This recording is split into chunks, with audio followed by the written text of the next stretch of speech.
कि जो वादा किया वो निभाना पड़ेगा, कि तुम्हारी फाइल में जो गांव हैं उनके मौसम गुलाबी हैं, यह आंकड़े झूठे हैं और ये जो दावे हैं वो किताबी हैं।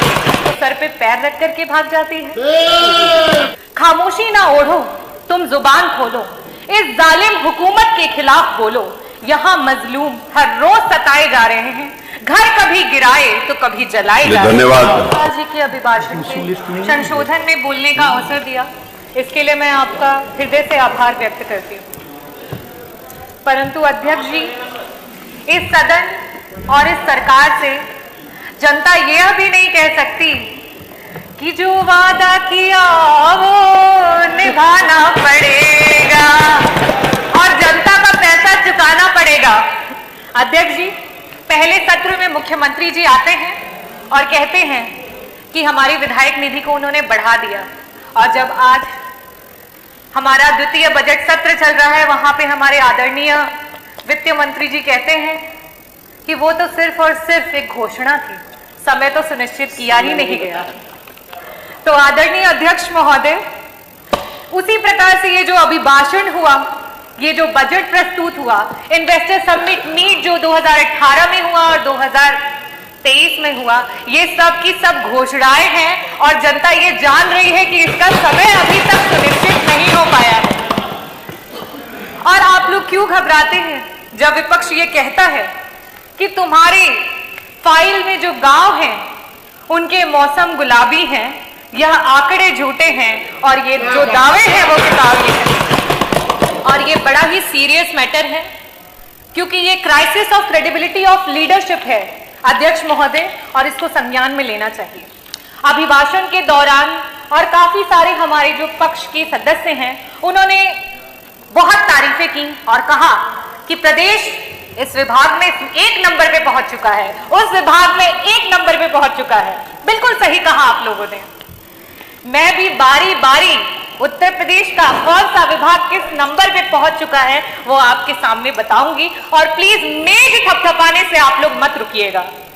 कल उप मुख्यमंत्री जी बहुत तारीफ कर रहे थे, अपने नंबर ऑफ सीएससी पीएससी की बातें कर रहे थे। मैं आपको बताना चाहूंगी, और ये जो आंकड़े हैं मैं टेबल कर दूंगी अध्यक्ष जी, ये जो आंकड़े हैं ये आपके ही सेंट्रल की जो सरकार है उसके आंकड़े हैं, जो बताता है कि अगर हम मैटरनल मोर्टेलिटी रेट की बात करें, प्रसव और गर्भ की अवस्था के दौरान जो मृत्यु होती है, आज हमारा जो उत्तर प्रदेश है 167 पर लाख लाइव बर्थ हमारे यहाँ डेथ हो रही है। हमसे बेहतर तो बिहार है, हमसे बेहतर तो बिहार है जहां सिर्फ और सिर्फ 130 हो रही हैं।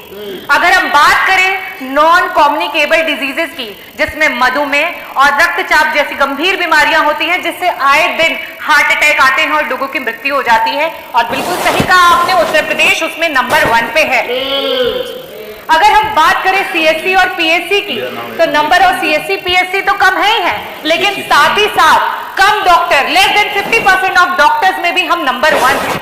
अगर हम बात करें पीएससी और सीएससी पे मूलभूत सुविधाओं की, अगर हम बात करें ईसीजी मशीन की, जिससे कि क्विक आप कम से कम ये पता कर सके कि वो मायोकार्डियल इंफार्क्शन का पेशेंट है, और उसको एक इमरजेंसी मेडिसिन दे करके 45 मिनट हाथ में अगर रख करके उसे एक हायर रेफरल सेंटर पे भेज सके, आज हमारे पास ईसीजी की भी सुविधा उपलब्ध नहीं है और हम नंबर 1 पे हैं।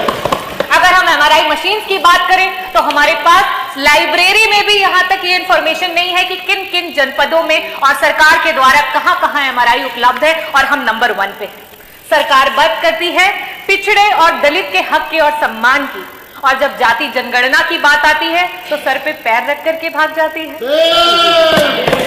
आज जब विपक्ष ने बात उठाई कि जाति जनगणना करवानी चाहिए, तो आदरणीय मंत्री जी कल वहां बैठे थे और कह रहे थे कि बिहार की आप बातें करते हैं, बिहार तो बड़ा ही खराब है, बिहार में ये होता है वो होता है।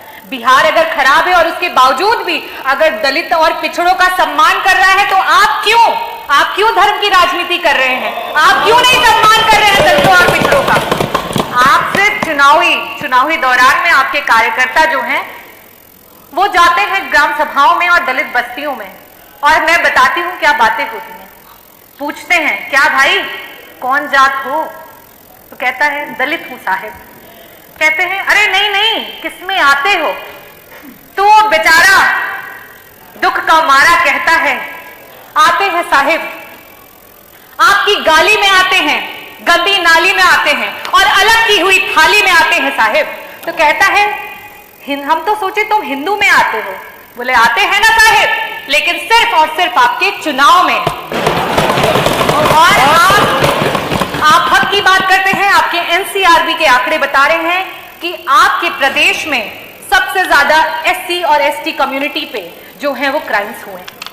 आज कानून व्यवस्था की बात पर पीठ थपथपाई जा रही है और एनसीआरबी के आंकड़ों को बताया जा रहा है। मैं आपसे ये कहना चाहती हूं, आपकी जो जीरो टॉलरेंस अगेंस्ट क्राइम की जो सरकार है वो सिर्फ और सिर्फ ढकोसलेबाजी है। एफआईआर सच और झूठ के बुनियाद पे नहीं, किस दरोगा की, किस एसएचओ की पॉकेट कितनी गर्म की जाती है उसके हिसाब से एफआईआर दर्ज की जाती है। और आपको मैं एक और बात बता दूं कि जाति विशेष अमरोहा में, आपके जनपद अमरोहा में सिर्फ और सिर्फ पूरे जनपद में एक ही जात के सारे लोगों को पुलिस विभाग में डाल दिया गया था। ये तो आप लोगों को स्वयं भी पता होगा। और आज थानों पे चाहे कोई भी केस हो, चाहे वो अपहरण हो, चाहे वो चोरी हो, चाहे वो बलात्कार हो, चाहे उत्पीड़न हो, चाहे मर्डर हो या कोई भी जमीनी कोई केस हो, हर चीज का रेट आपकी सरकार में फिक्स करके रखा हुआ है। और उत्तर प्रदेश में अगर महिला उत्पीड़न की बात करें तो मैं एनसीआरबी का ही आंकड़ा आपको बताती हूँ कि पर लाख विमेन में 51 महिलाएं हैं जो उत्तर प्रदेश में उत्पीड़न और क्राइम का शिकार हो रही हैं। लेकिन वही बिहार हमसे बेहतर है, वहां पे 30 महिलाएं हो रही हैं। कन्विक्शन की रेट पे आप कहते हैं कि हम बहुत सारे लोगों को कन्विक्ट कर रहे हैं, लेकिन आप जिस चीज पे खुश हो रहे हैं जरा देखिए कि आपसे प्रदेश और भी हैं जो कन्विक्शन रेट में आपसे भी बेहतर है। आज आपका प्रशासन संविधान की धज्जियां उड़ा रहा है। संविधान जो कहता है कि अगर इंसाफ दिलवाने में कोई मुजरिम छूट भी जाए तो कोई बात नहीं, लेकिन किसी निर्दोष के साथ अत्याचार नहीं होना चाहिए। कानपुर देहात में वो मां बेटी जिस तरीके से जल गई, क्या वो किसी तरीके से संविधान के अनुरूप हुआ? आज ये बुलडोजर सरकार है जहां सबने अपने होठ सी लिए। उस पे कुछ चंद लाइनें बोलूंगी। खामोशी ना ओढ़ो, तुम जुबान खोलो, इस जालिम हुकूमत के खिलाफ बोलो। यहाँ मजलूम हर रोज सताए जा रहे हैं, घर कभी गिराए तो कभी जलाए जा रहे हैं। धन्यवाद डॉक्टर रागिनी। 1 मिनट हो गया, पूरा समय हो गया, 7 मिनट 10 सेकंड हो गए। नहीं, श्रीमती रजनी तिवारी, धन्यवाद। मुझे लग रहा था आप बिहार में भाषण दे रही हैं। मेरी बात सारी करनी चाहिए लेकिन समय की सीमा। चलिए, तो उत्तर प्रदेश जो है वो बाकी प्रदेशों से स्टेट और नेशनल लेवल दोनों में नीचे है। और मैं लास्ट में बोलना चाहूंगी, माननीय अध्यक्ष जी, आप